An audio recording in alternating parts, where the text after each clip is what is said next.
Okay, so before I start reading chapter 15, I came across a couple words yesterday that I had to look up, which never feel bad when you're reading, when you come across words you don't understand, because that's how we learn. Look them up and you learn something new. So one of the words was, the sentence was, it was easy to follow the marks, but unfortunately they ended at the main road, which was macadam, and failed to show the prints. So I looked up macadam, which is basically the type of road, which was stones that were compacted and made for a hard surface, so that's why they couldn't find any footprints. And then the other word I had trouble with, they were talking about the shells, a large family of shells called sapria, which basically is a type of shell that is smooth, glossy, and lots of color. So there you go. So chapter 15 is Outwitted. The startled boy cried out, who, he stammered. Seeing that he was surrounded, a look of fear came into his eyes, but in a moment he regained his composure. I'm just searching for rabbits, the boy answered Ned. There's nothing wrong with that. George spoke up. Did you expect to find them down in the hole? Sure, why not? Nancy walked up to the boy and looked him straight in the eye. Are you telling the truth? She asked.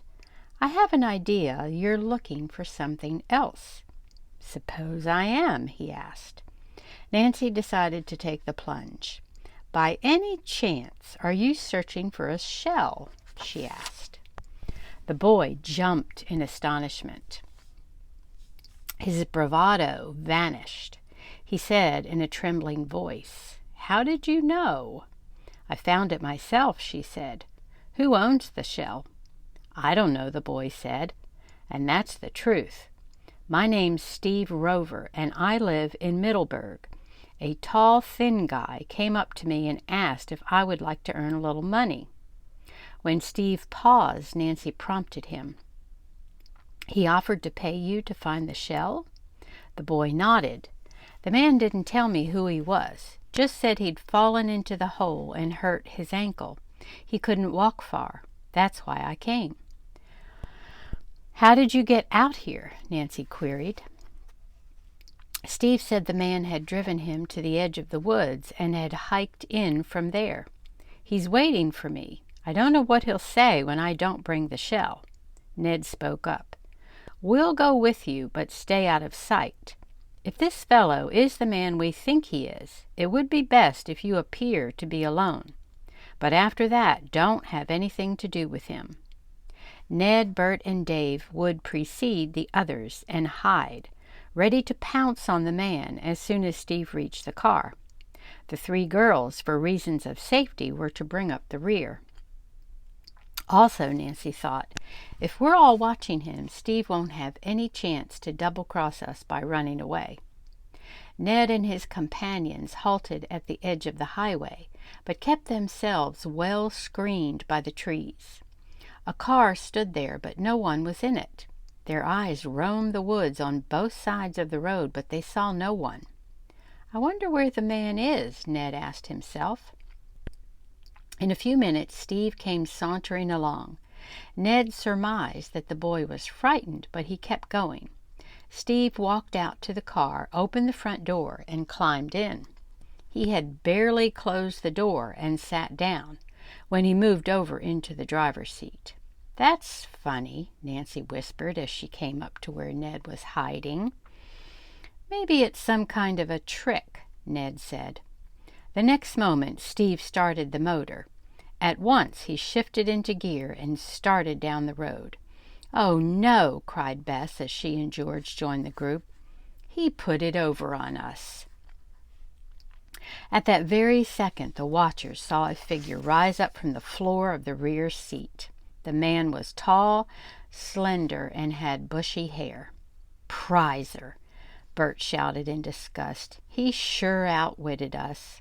"Yes," Nancy said, "but at least he didn't retrieve the shell. We'll give that bit of evidence to the police." As the car roared off, the young people made notes of its make, model, and license number. "It should be easy for the police to pick him up," Dave remarked. "Yes," Bert agreed, "but by the time we can telephone them, Prizer could be far away and have different license plates on the car."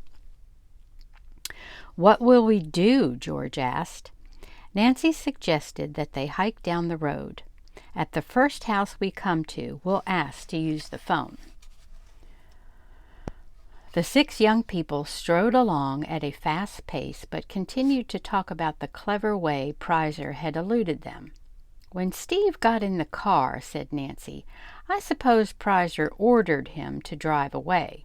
He probably was told he would be harmed if he didn't go whizzing off." "I wonder if Steve will tell him about us," Bess said. "I hope not," George retorted. "If Prizer finds out we have the shell, he may do something drastic to get it back." It was a long, hot walk to the next house. The family who lived there was seated on the lawn.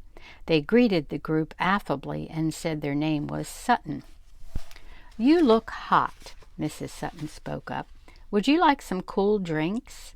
"Thank you, that would be very welcome," Nancy replied. "But first I'd like to use your telephone to call the police.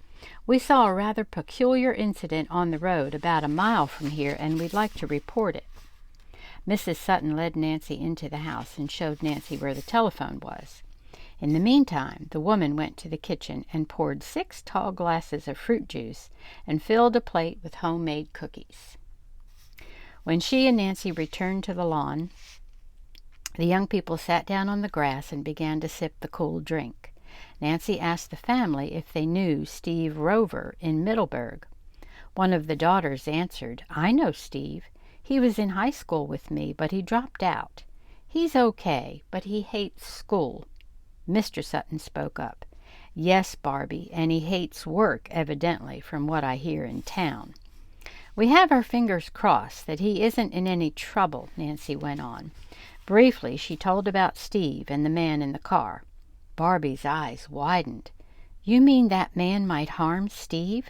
Oh, I hope not." "We hope not too," said Nancy, "but I'm worried."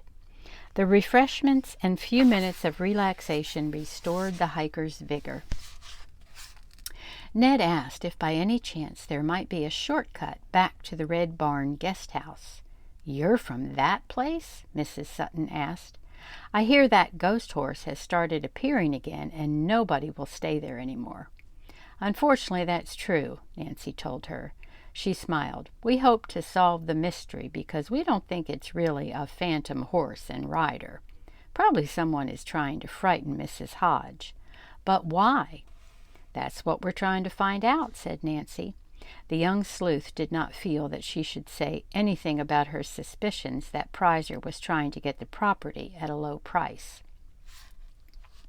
Mr. Sutton said, "I wish you luck." "Well, about a shortcut. Half a mile farther from here you'll see a dirt road on your right. Take that, and it will bring you out a short distance from the guest house. You'll be able to see it from the road." The young people thanked the Suttons for their hospitality and started off. After they had hiked along the dirt road for some distance, Dave began to laugh. "What's that old saying about the longest way round is the shortest way home? Or is it the shortest way round is the longest way home? Anyway, this is the longest shortcut I've ever taken." The 6 trudged on and finally came to the end of the dirt road. As Mr. Sutton had said, they could see the Red Barn guest house in the distance and turned toward it. They found Mrs. Hodge very upset. It was evident she had been crying. Bess went up to her and put an arm around the woman's waist. "Something's happened. What is it?" Bess asked. Tearfully, Mrs. Hodge replied, "I drove into town to call on a friend right after dinner. When I returned, I found the house had been ransacked. Until next time.